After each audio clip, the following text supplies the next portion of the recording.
Good afternoon, dear students. This is your Sudha ma'am. Welcome to the lesson 11, that is respiration in organisms. In this lesson, we are going to study about respiration in human beings, discovery of carbon dioxide, discovery of oxygen, what does our breath contain, breathing in other animals, and finally respiration in plants.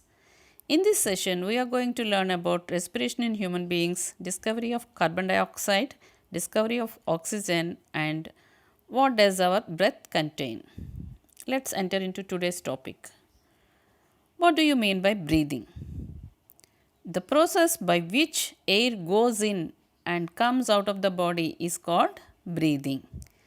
And the process of breathing in air is called inhalation, and the process of breathing out air is called exhalation. Both inhalation and exhalation together called breathing, where the air goes in and comes out of the body. And what do you mean by respiration? The process of breakdown of food in the cells of the body with release of energy is called respiration. That means the glucose molecule, with the help of oxygen, it breaks down and it produces carbon dioxide, water, and a large amount of energy. And this energy is used for our activities. And respiration in human beings. Let's find out how long a person can hold his breath or her breath. Close your mouth and close your nose with your fingers so that the air cannot pass through it. And use a stopwatch or a watch with seconds needle and observe the time. We cannot hold our breath more than 1 or 2 minutes. We feel suffocated when we close our nose and mouth because there is no chance of inhalation of air and exhalation of carbon dioxide. As a result, the feeling of suffocation occurs. And the rate of respiration, the number of times we breathe in and breathe out air in a minute is called the respiration rate. That means in 1 minute, how many times we breathe in and breathe out together is called the respiration rate.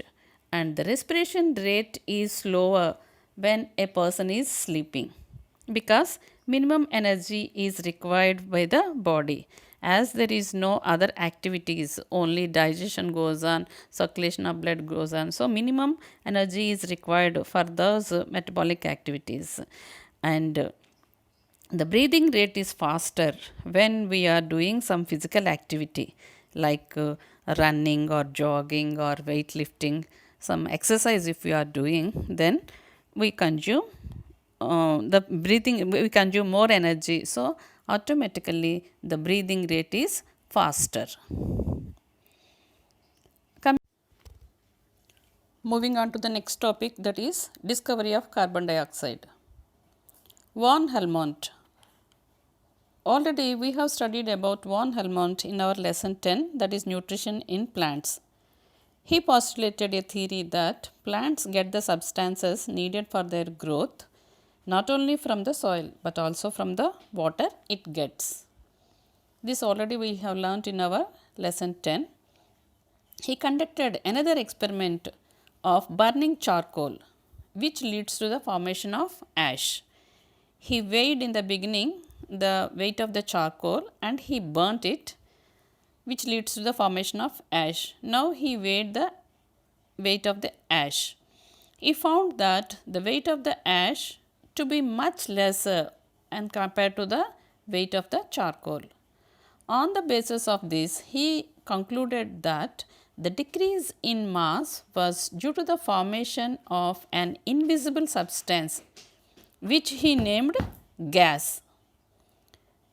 Another scientist, Joseph Black, he found that when limestone is heated or reacted with acids, it gives rise to a gas which he called fixed air. He studied several properties of this gas. One of the properties was lime water turned milky when this gas was passed through it. So, this gas changed the lime water into milky. Now, we know this gas as carbon dioxide. And coming to the discovery of oxygen, Joseph Priestley, already we have learnt him about in our lesson 10. What he postulated was the animals making air impure and plants makes the air pure. He discovered that although a candle burned out in a closed container, when he added a living sprig of mint to the container, the candle would continue to burn. So, he has taken a candle and he covered with a bell jar. Soon after it gets extinguished, and when he introduced a mint plant into that bell jar, the candle continued burning. At that time, Priestley did not know about oxygen, but he correctly concluded that the mint plant restored the air that the burning candle has spoiled.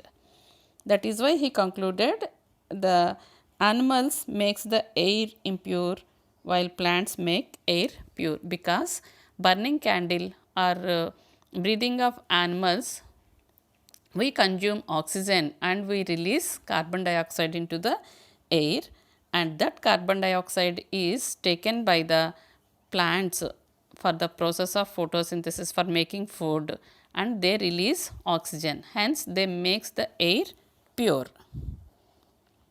And moving on to the discovery of oxygen, Lavoisier had also conducted several experiments on atmospheric air and knew that it contained many gases, and he identified Priestley's discovery as the active component of air. He concluded that the oxygen is the active component of air.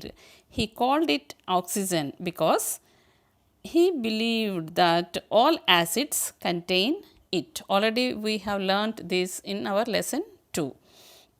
And oxygen is discovered by Priestley but named by Lavoisier. And moving on to the next topic, that is, what does our breath contain? We know that the air is a mixture of several gases, not only oxygen and carbon dioxide. There are other gases like nitrogen, helium, argon, hydrogen, water vapor, etc. The exhaled air is warm and has moisture in it. What we do not know is about the gases our body takes from the inhaled air and throws out in exhaled air. And air also contains several suspended particles. And we know that the exhaled air is warm and has moisture in it. How can you say that? Exhaled air is warm, that we can feel by keeping our palm near to our nostrils. And how can we prove that it contains more moisture? If we exhale air on a mirror through our mouth, then a patch of moisture is formed on the surface of the mirror. This is because the exhaled air contains a lot of water vapor, and this water vapor condenses on the mirror surface to form tiny droplets, of which appears as a patch of moisture. So, from this we can say that it contains more moisture, and it also contains several suspended, the air contains several suspended particles. And carbon dioxide produced during respiration. How to prove that the carbon dioxide is produced during the process of respiration? The apparatus consists of 2 boiling tubes and fitted with 2 hole corks. The boiling tubes are connected through a special type of glass tube. The left arm of the glass tube is short, which goes in boiling tube. The right arm of the glass tube is long and dips in lime water in boiling tube. The boiling tube has another bent glass tube whose longer side dips in lime water contained in it. The boiling tube has another short bent tube in it which does not dip in lime water. If we put the top end of the tube in mouth and breathe in and breathe out gently. When we breathe in, then the inhaled air, that is fresh air, enters the glass tube and passes through the lime water in the boiling tube, that is test tube. And when we breathe out, then the exhaled air coming out from the lungs passes through the lime water in the boiling tube. We continue to breathe in and breathe out for about 5 minutes. We will find that the lime water in the boiling tube in which inhaled air is passed turns milky only slightly, but the lime water in boiling tube in which the exhaled air is passed turns milky appreciably, that means more. When compared to that test tube, in this the lime water turns milky where the exhaled air is passed through it. This shows that less carbon dioxide is present in inhaled air, but more carbon dioxide is present in exhaled air. And coming to the inhaled comparison between the inhaled air and exhaled air. The air we breathe in does not contain only oxygen. It is a mixture of many gases. Similarly, the air we breathe out is not only the carbon dioxide, but a mixture of several gases. So, in the inhaled air, the content of oxygen in the inhaled air is 21%, whereas the exhaled air contains 16%. Carbon dioxide is 0.04 and 4%. Nitrogen is same, 79% in both inhaled and exhaled air. And water vapor is variable and saturated. And temperature also variable and about 34 degrees centigrade. Let's summarize today's topics. Today we have learnt about respiration in human beings, discovery of carbon dioxide, discovery of oxygen, and what does our breath contain. That's all for today. Meet you in the next session. Thank you.